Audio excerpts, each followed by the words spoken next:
सरलता। मनुष्य सदैव ऐसा ही कुछ ढूंढता है जो सरल, मार्ग ऐसा चुनता है जो सरल हो, उन्हीं वस्तुओं के पीछे भागता है जो सरलता से मिल जाए। आप मुझे बताइए, यदि सब सरलता से मिल गया तो आनंद क्या रह जाएगा? आप मुझे बताइए, सरल क्या है? दुख भोगने के पश्चात अश्रु बहाना, या मुस्कुरा कर किसी और को साहस दे? सरल क्या है? गिरने के पश्चात किसी को सहायता के लिए पुकार लगाना, या स्वयं अपने पैरों पे खड़े होकर शक्ति अर्जित करना? सरल क्या है? आंधी तूफान आने के पश्चात अपने टूटे हुए घर को देखना और रोना, या मिट्टी में पानी मिलाकर पुनः अपने घर की मरम्मत कर पहले जैसा बना? क्या है सरल? आप देखेंगे कि सरलता वही है जो अंत में आपको पीड़ा देगी। सरल मार्ग मत चुनिए, उचित और श्रेष्ठ लक्ष्य चुनिए। मार्ग चाहे जैसा भी आए उसे आपको स्वीकार करना होगा। यदि मार्ग कठिन भी आता है तो वो भी ठीक है, क्योंकि जो व्यक्ति कठिन मार्ग पर चलना आरंभ करते हैं, अंत में सुख के फूल उसी की झोली में आ गिरते हैं। कई सारे लोग इस संसार से, अपने जीवन से अप्रसन्न रहते हैं। अप्रसन्न रहते हैं, कहते हैं कि हमें जीवन में ये करने की शक्ति ही प्राप्त नहीं होगी, ये करने का अधिकार ही हमें प्राप्त नहीं होगा।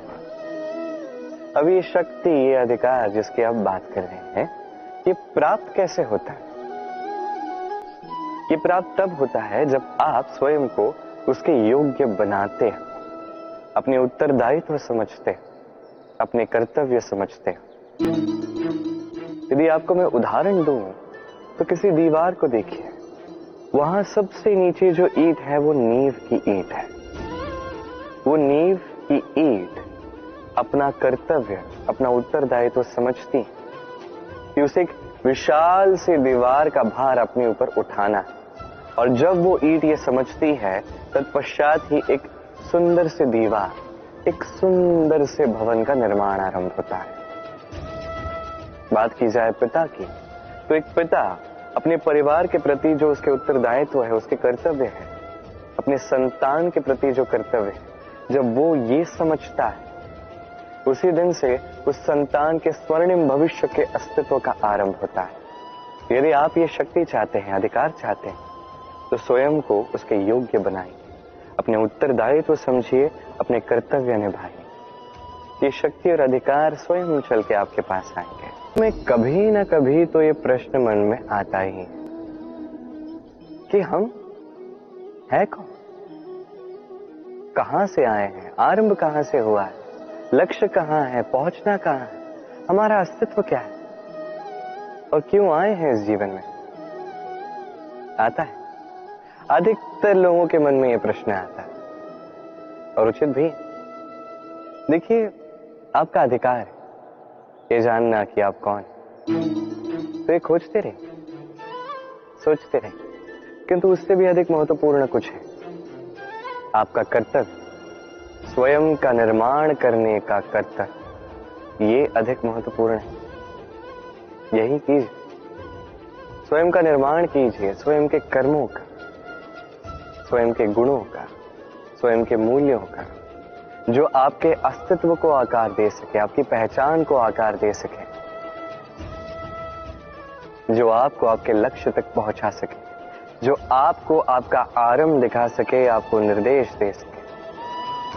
तत्पश्चात स्वयं को खोजना निरर्थक हो जाता है, स्वयं का निर्माण अधिक महत्वपूर्ण हो जाता है, और यही अधिक प्रकाशमान कार्य भी है। तो आप भी यही कीजिए। आज मैं आपको एक कथा सुनाऊंगा। एक सीधी खड़ी चट्टान थी जिस पे चढ़ना लगभग असंभव था।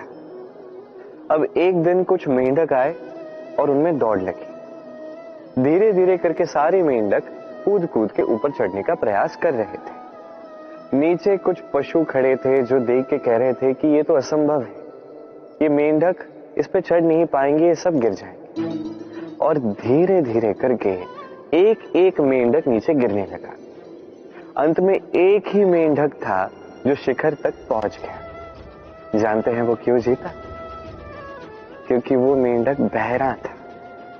उसने किसी की बातें सुनी ही नहीं। उसने ठान लिया शिखर पे पहुंचना है और वो पहुंच गया। अब ये भी हमारे लिए एक अत्यंत अमूल्य सीख है। आपने यदि जीवन में अपना लक्ष्य ठान लिया है तो इधर उधर किसी की मत सुनिए, केवल अपने लक्ष्य की ओर बढ़ते जाइए, क्योंकि सफलता आपको आपके प्रयास ही दिलवाएंगे, दूसरों की बातें नहीं। तो प्रयास करते जाइए, अपने लक्ष्य को प्राप्त कीजिए।